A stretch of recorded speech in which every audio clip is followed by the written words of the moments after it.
Video yathu ya lero tionesana mmene tingayikire picture pa story pathu komano izilemba mawu a nyimbo imene ikulirayo ngati imene ikuonekerayo.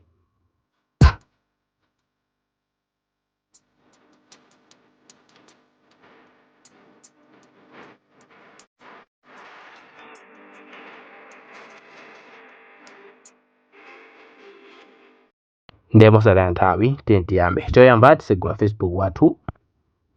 Kenako tipanga apa create story. Ndi Facebook amene tikugwisa ntchito apapa ndi Facebook wanomo ndi tipanga create story. Kenako ndisankha picture mwachitsanzo iyi. Kenako chomwe ndikuyenera kuchita apapa ndikupita pa music ipa. Ndi apa umayenera kuti usankhe imene ukufunayo. Makamaka izi zikuoneka ndi izi zimene zimakhala kuti zili ndi lyric ndi ntangosankha iliyonse. Mwachitsanzo ndisankha iyi ya God's Plan. Ndi panga click.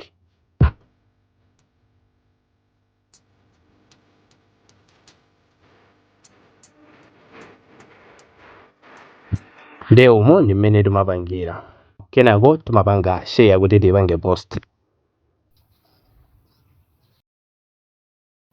Basi story ndi basi zikatero zimakhala kuti zatheka. Ndi tintionanso video yotsatira. Ngati sinapange follow tipange follow.